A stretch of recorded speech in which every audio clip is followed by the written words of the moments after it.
बिस्मिल्लाहिर्रहमानिर्रहीम। अस्सलाम वालेकुम my viewers, my students and students of class 10 science. Students, आपको पता है कि हम चैप्टर नंबर 2 स्टार्ट कर चुके हैं। इसकी एक्सरसाइज 2.1 के पहले दो क्वेश्चन भी हम डिस्कस कर चुके हैं। आज हम एक्सरसाइज 2.1 क्वेश्चन नंबर 3 को डिस्कस कर रहे हैं। Question number 3 is for what value of k the roots of the following equations are equal. अब स्टूडेंट्स, यहां पर हमें ये कंडीशन दी हुई है कि roots of the given quadratic equations are equal. The first जो इसकी क्वाड्रेटिक इक्वेशन है वो है x स्क्वायर प्लस kx। इसी के की हमें वैल्यू फाइंड करनी है, plus 9 is equal to 0। Now students, अगर हम इस गिवन क्वाड्रेटिक इक्वेशन को general form of quadratic equation ax square plus bx plus c is equal to 0 से कंपेयर करें तो यहां पर हमारे पास जो a की वैल्यू 1 है। The coefficient of x square is 1, so that's why a की वैल्यू 1 है। The coefficient of linear term x k है, तो b की वैल्यू हमारे पास k है। And the constant term is 9, so c की वैल्यू आ गई आपके पास 9। Since we are given that, since the roots are equal, this is given to us। ये बात हमें क्वेश्चन के अंदर क्या है, given है। So what we conclude from this given statement, जैसा कि आपको पता है कि मैं पहले भी 3 डिफरेंट केसेस डिस्कस कर चुका हूं नेचर ऑफ द रूट्स के टॉपिक में, और वहां पर हमने जब केस 2 डिस्कस किया था तो वहां पर हमने देखा था कि b square minus 4ac that is discriminant is equal to 0, then the roots are equal. Then the roots are equal, it means that कि the roots are equal, so b square minus 4ac is equal to 0। Discriminant b square minus 4ac is equal to 0 हम इसलिए ले रहे हैं क्योंकि जब discriminant 0 होता है तो आपके पास जो रूट्स हैं वो क्या होते हैं, इक्वल होते हैं। So b square minus 4ac is equal to 0। Now substitute the given values. b की वैल्यू आपके पास आ गई k, so k square minus 4ac, a की वैल्यू आपके पास आ गई 1, c की वैल्यू आपके पास आ गई 9। सो k स्क्वायर अंदर शिफ्ट हो जाएगा, k की पावर 1 है तो 1 is 2, पावर का रूल है। Minus 4 1 is 4, 4 9s are 36 is equal to 0. Now we are interested in the value of k. So to find out the value of k, हमने क्या करना है, k को इक्वेशन में आइसोलेट करना है। So minus 36 is shifted to the right hand side, और right hand side में जब आएगा तो साइन चेंज होगा, प्लस 36 हो गया। अब in order to remove k के ऊपर से जो स्क्वायर है, हमने क्या करना है, taking square root on both side. जब taking square root on both side तो स्क्वायर और स्क्वायर रूट आपस में क्या हो जाएंगे, कैंसिल आउट हो जाएंगे, तो आपके पास क्या रहेगा k, and k is equal two plus minus 6। आपको पता है कि 36 का जो स्क्वायर रूट होता है वो 6 होता है, और साथ हमने क्या लगाना है, plus minus. It means that कि आप k की वैल्यू प्लस 6 रखें तो भी आपके पास जो है इसका डिस्क्रिमिनेंट 0 आएगा, और रूट्स जो है वो on solving this quadratic equation roots equal आएंगे। और अगर k की वैल्यू आपने माइनस 6 रखी है तो भी आपके पास जो है रूट्स इक्वल आएंगे और डिस्क्रिमिनेंट 0 होगा। ठीक हो गया students. Now we are going to solve its part number 2। Students, part number 2 है 12x square plus kx plus 3 is equal to 0। Here again हमने क्या करना है, गिवन इक्वेशन को कंपेयर करना है quadratic general form of quadratic equation से। So general form of quadratic equation में हम देखते हैं कि x का कोएफिशिएंट a होता है, तो यहाँ पर x का कोएफिशिएंट 12 है, तो a की वैल्यू क्या होगी 12। और फिर x का कोएफिशिएंट जो है वो general form of quadratic equation में ax होता है, तो bx होता है, तो b जो है वो आपके पास क्या आ गया, k आ गया। और फिर कांस्टेंट होता है प्लस c, तो यहाँ पे c की वैल्यू आ गई 3। ये बड़ा इजी है आपके लिए। जिन स्टूडेंट्स ने फर्स्ट चैप्टर जो है वो उसकी वीडियोस देखी है मेरी, तो उनके लिए ये बिल्कुल एक इजी स्टेप है a b और c की वैल्यू जज करना। सो instruction is the same for part number 2, that the roots are equal. This is given to us, so that's why when the roots are equal, then the discriminant is equal to 0. So ये हमने condition use करनी है कि b square minus 4ac is equal to 0. Now substitute the value, b की value k है और k का square minus 4, a की जगह पर आ गया 12 और c की जगह पर आपके पास आ गया 3। सो k स्क्वायर माइनस आपके पास 12 3s are 36, 36 4s are 144। So minus 144 को शिफ्ट किया राइट हैंड साइड पे तो प्लस 144 हो गया, और फिर स्क्वायर को रिमूव करने के लिए taking square root on both side, square root cancel हो गया, k इज इक्वल टू, आपको पता है कि 144 जो है वो 12 का स्क्वायर है, सो दैट्स व्हाई 144 का स्क्वायर रूट जो आएगा 12 आएगा, और साथ हमने क्या लिखना है, प्लस माइनस 12 लिखना है। इट मींस दैट कि k की वैल्यू अगर आप +12 रखेंगे तो भी आपका डिस्क्रिमिनेंट 0 और इस गिवन इक्वेशन के रूट्स जो हैं वो इक्वल आएंगे, और अगर k की वैल्यू आपने -12 रखनी है तो भी आपके पास जो है डिस्क्रिमिनेंट 0 और रूट्स जो हैं वो क्या आएंगे, इक्वल रूट्स आएंगे। ठीक हो गया students? Now we are going to solve its part number 3। Students, part number 3 is x² - 5x + k = 0. Here again the value of a is the coefficient of x², that is 1. The value of b is the coefficient of x, that is -5, and the value of c is the constant, that is k. So statement or the given is same, condition is same, that the roots are equal. So roots are equal, it means that the discriminant is equal to 0. So we are taking discriminant is equal to 0, b² - 4ac is equal to 0. b का square means के b की value का square यानी -5 का square -4 अपनी जगह पर, a की जगह पे आ जाएगा 1 और c की जगह पे आ जाएगा k। नेक्स्ट स्टेप में आपको पता है किसी भी नेगेटिव नंबर की पावर अगर इवन हो 2, 4, 6 एटसेट्रा तो वो पॉजिटिव बन जाता है, क्योंकि माइनस के स्क्वायर का मतलब माइनस को आपने 2 मरतबा मल्टीप्लाई करना है और फिर 5 को भी 2 मरतबा मल्टीप्लाई करना है, तो माइनस का स्क्वायर प्लस हो जाएगा और 5 का स्क्वायर 25 हो जाएगा। नेक्स्ट आपके पास -4 - 1 is 4 and 4 multiplied by k is 4k। अब यहाँ पर हमें क्योंकि k की वैल्यू फाइंड करनी है और उसके साथ नेगेटिव साइन अपीयर हो रहा है, तो ये ज्यादा बेहतर है कि हम 4k को राइट साइड पे शिफ्ट कर दें बजाय हम 25 को शिफ्ट कर दें। उस तरह भी हो सकता है, डजंट मैटर। -4k = -25 से दोनों तरफ से माइनस माइनस कैंसिल हो जाता, उससे भी कोई हर्ज नहीं है। सो हमने क्या किया, -4k को राइट साइड पे शिफ्ट किया, +4k हो गया, और फिर k की वैल्यू फाइंड करने के लिए 4 इधर क्योंकि क्या हो रहा है मल्टीप्लाई, तो उस तरफ जाके जब शिफ्ट होगा तो 25 के साथ डिवाइड हो जाएगा। सो k की वैल्यू आपके पास आ गई 25/4। So question number 3 is solved for you. Now we are going to solve question number 4। Now students, question number 4 is determine whether the following quadratic equations have real roots and if so. अगर उनके roots real हैं तो पहले हमने ये find करना है कि रियल रूट्स हैं या इमेजिनरी हैं। This is the first task and the task number 2 is if their roots are real, then find these roots by solving that particular quadratic equation. So यहाँ पर आपके पास जो पार्ट नंबर फर्स्ट है that is x² + 5x + 5 = 0, and here हमने इसको compare किया with general form of quadratic equation से, तो coefficient of x² is 1, so value of a is 1, coefficient of x is 5, so value of b is 5, and constant term is 5, so value of c is 5. Since discriminant is equal to b² - 4ac and b की value हमने put की 5, तो 5 का square -4ac, a की value आ गई 1, c की value आ गई 5, 5 का स्क्वायर 25, 4 - 1 is 4, 5 4 are 20, बीच में माइनस के साइन, 25 में से 20 माइनस किया तो आपके पास 5 आ गया, और we know that 5 is greater than 0, positive number है and it is greater than 0 as well as this is not a perfect square। हम अपने पिछले क्वेश्चंस के अंदर ये डिस्कस कर चुके हैं कि अगर जो है डिस्क्रिमिनेंट पॉजिटिव है और अगर परफेक्ट स्क्वायर नहीं है तो फिर उसके जो रूट्स होंगे उस क्वाड्रेटिक इक्वेशन के, हम यहाँ से जज करेंगे कि वो अनइक्वल एंड इररेशनल होंगे, अनइक्वल एंड इररेशनल होंगे। ठीक है, बहरहाल यहाँ पे आ गया discriminant, since discriminant is greater than 5 greater than 0, सो यहाँ पे आपके पास आ गया discriminant is greater than 0, that is positive, so the roots are real. पहली बात तो ये है कि रूट्स क्या होंगे, रियल होंगे, और रियल में दो कैटेगरीज हो सकती हैं, रैशनल भी आ सकते हैं और इररेशनल भी आ सकते हैं। नाउ यहाँ पे एक और चीज मैं आपको बताता चलूं स्टूडेंट्स कि इस क्वेश्चन के अंदर अगर आपके पास डिस्क्रिमिनेंट 5 है यानी पॉजिटिव है या इक्वल टू 0 भी आ गया है, तो दोनों केसेस के अंदर जो है रूट्स क्या होंगे, रियल होंगे। डिपेंड करता है वो रैशनल आएंगे या इररेशनल आएंगे। हमें पता है कि अगर आपके पास जो है डिस्क्रिमिनेंट इज इक्वल टू 0 हो तो भी रूट्स जो होते हैं वो इक्वल और रैशनल होते हैं, और रैशनल नंबर ज़ाहिर रियल होते हैं। इसी तरह से अगर आपका डिस्क्रिमिनेंट ग्रेटर देन 0 आ गया तो भी रूट्स जो है वो क्या होंगे, रियल होंगे, और रियल में दो कैटेगरीज आ सकती हैं, रैशनल और इररेशनल। अगर परफेक्ट स्क्वायर हुआ तो रैशनल आ जाएंगे, अगर परफेक्ट स्क्वायर ना हुआ तो इररेशनल आ जाएंगे, जैसा कि इस केस में आपके पास परफेक्ट स्क्वायर नहीं है। नाउ ये बात कंफर्म होगी डिस्क्रिमिनेंट से कि हमारे पास जो है रूट्स रियल होंगे, और फिर उसने कहा है कि अगर जो है वो रूट्स रियल हैं, if so then find the roots by solving the quadratic equation.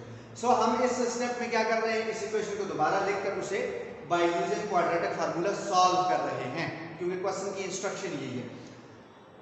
x is equal to minus b plus minus under root b square minus 4ac whole divided by 2a. This is the quadratic formula, we know very well. Now substitute the given values. Given value आपके पास a, b और c की values यहाँ पे already noted है, दोबारा हमें note करने की जरूरत नहीं है, यहीं से हम सब्स्टिट्यूट कर देते हैं। माइनस b है तो माइनस 5 हो जाएगा, b की वैल्यू 5 है, प्लस माइनस b स्क्वायर है तो 5 का स्क्वायर हो जाएगा, माइनस 4ac है तो 4ac आपके पास आ गया 4 मल्टीप्लाई बाय 1 मल्टीप्लाई बाय 5। या अदरवाइज आपके पास डिस्क्रिमिनेंट डायरेक्ट नोटेड है 5, आप यहाँ पे डायरेक्ट 5 भी लिख सकते हैं, अंडर रूट 5 डायरेक्ट भी इधर लिखा जा सकता है, कोई हर्ज नहीं है। नेक्स्ट हमारे पास आ गया students x is equal to minus b plus minus 25, यहाँ से आ जाएगा 5 का square minus 5 4 are 20 and then divided by whole divided by 2 and minus 5 plus minus 25 में से 5 माइनस किया तो 25 में से 20 माइनस किया तो 5 आ गया divided by 2 minus 5 plus minus under root 5 by 2। और आपको मैं पहले भी ब्रीफ कर चुका हूँ कि अगर स्क्वायर रूट के अंदर एक ऐसा नंबर आ जाए कि जो परफेक्ट स्क्वायर ना हो तो इसका मतलब है कि स्क्वायर रूट खत्म नहीं होगा, और स्क्वायर रूट की एग्जिस्टेंस जो है ये शो करती है कि द रूट्स आर इररेशनल। तो स्टूडेंट्स यहाँ पर हमने न सिर्फ जो है डिस्क्रिमिनेंट को फाइंड आउट करके उसके बारे में स्टेटमेंट भी लिख ली है कि उसको डिस्क्रिमिनेंट को देखते हुए हमने ये बात स्टेटमेंट दे दी है कि जो रूट्स होंगे वो रियल होंगे और अनइक्वल तो डेफिनेटली होंगे।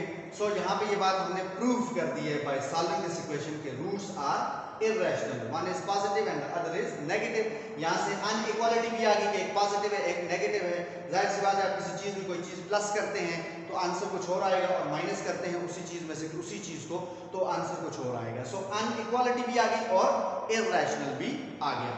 Now students, we are going to solve its part number 2. So students, question number 4 and its part number 2 is 4x square plus 12x plus 9 is equal to 0. By comparing this equation by the general form of quadratic equation, so we get a is equal to 4, the coefficient of x square, b is equal to 12, the coefficient of x, c is equal to 9, the constant term. So discriminant हमने सबसे पहले find करना है ताकि हमें पता चले कि इस गिवन इक्वेशन के रूट्स की नेचर क्या है। So discriminant is equal to b square minus 4ac, b की वैल्यू आपके पास आ गई 12 तो 12 का स्क्वायर माइनस 4, a की वैल्यू आ गई 4, c की वैल्यू आ गई 9। 12 square mean 12 multiply by 12 144 minus 9 4s are 36 and 36 4s are 144 plus 144 and minus 144 जो है जाहिर है दूसरे के एडिटिव इनवर्स हैं, कैंसल्ड आउट हो जाएंगे। So the discriminant is equal to 0। Now students हमें पता है कि if discriminant is equal to 0 then the roots are equal and rational, equal and rational. और रैशनल कौन से होते हैं? रियली होते हैं, रियली होते हैं।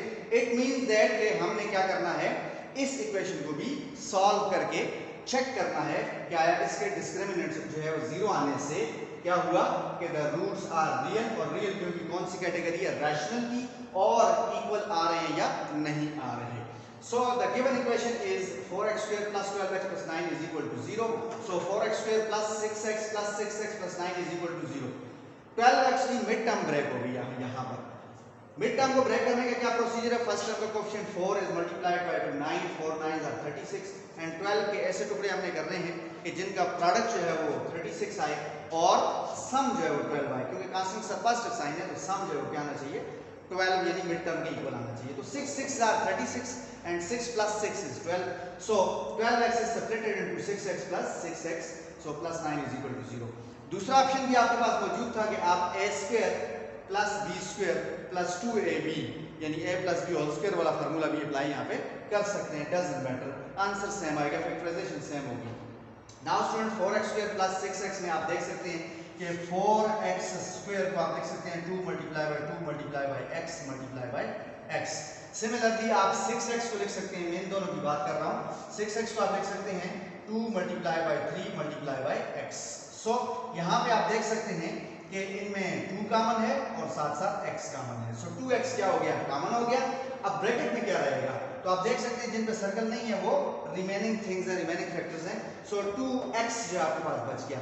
नेक्स्ट में आपका 6x में डेफिनेटली 2 भी कॉमन चला गया, x भी कॉमन चला गया, तो क्या रह गया आपके पास, ओनली 3। तो यहाँ पे आपके पास आ गया प्लस 3 प्लस नेक्स्ट जो 2 टर्म्स है आपके पास 6x और प्लस 9। तो इनको अगर हम देखें तो 6x और साथ 9 है, 6x को आप लिख सकते हैं 2 multiply by 3 multiply by x। Similarly 9 को आप लिख सकते हैं 3 मल्टीप्लाई बाय 3। तो दोनों के अंदर स्टूडेंट्स आप देख सकते हैं ओनली 3 इज कॉमन। सो यहाँ पे हमने +3 को कॉमन ले लिया। लेफ्ट है आपके पास यहाँ से 2 और यहाँ से x, यानी 2x लेफ्ट हो गया और यहाँ से आपका रहेगा 3, सो 2x + 3। दोनों आप देख सकते हैं कि ये वाले फैक्टर्स सेम आ रहे हैं और यही आपके क्वेश्चन या फैक्टराइजेशन के सॉल्यूशन का बिल्कुल सही सॉल्यूशन का जो है क्या प्रूफ है। Now 2x + 3 is further taken common and what is left, यहाँ से 2x रह गया और यहाँ से +3 रह गया। So both factors are common और ये इंडिकेशन है इस बात की कि दोनों फैक्टर सेम आए हैं। इस बात का मतलब ये होगा कि रूट्स इक्वल ही आएंगे। Either zero product property 2x + 3 = 0 और 2x + 3 = 0, both are same. +3 is shifted to the right hand side, -3 हो गया। 2x को आइसोलेट करने के लिए इधर शिफ्ट किया तो डिवाइड हो गया, सो -3/2 और यहाँ पर सेम सिचुएशन है -3/2। So the roots are equal and rational. आप देख सकते हैं something by something, number by number form है, a बाय b फॉर्म है या q by p by q form है। So the roots are rational as well as equal. So इसका मतलब ये हुआ कि डिस्क्रिमिनेंट जब 0 आएगा तो रूट्स इक्वल होंगे और रैशनल होंगे।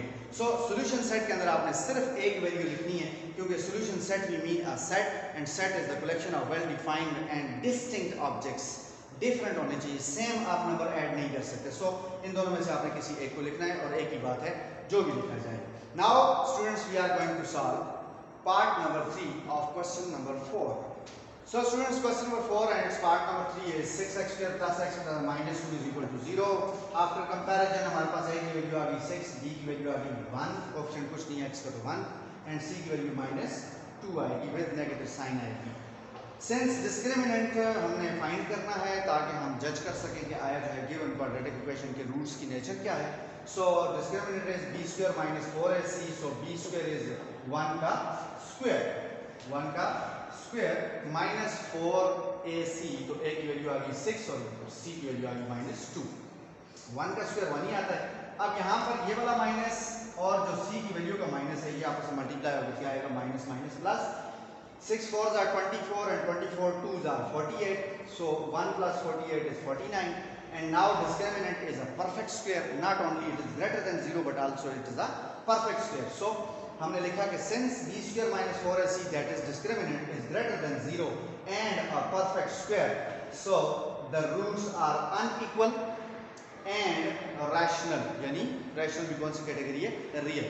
so it means that हमें इस इक्वेशन को भी सॉल्व करके चेक करना है कि हमने जो वहाँ पे जो स्टेटमेंट लिखी है आया वो सिचुएशन हमें मिलती है रूट्स में या नहीं। So let's see the given equation is 6x² + x - 2 = 0। यहाँ पे हमने फैक्टराइज किया कि फर्स्ट टर्म का कोएफिशिएंट 6 है, कांस्टेंट के साथ मल्टीप्लाई किया, प्रोडक्ट इज 12।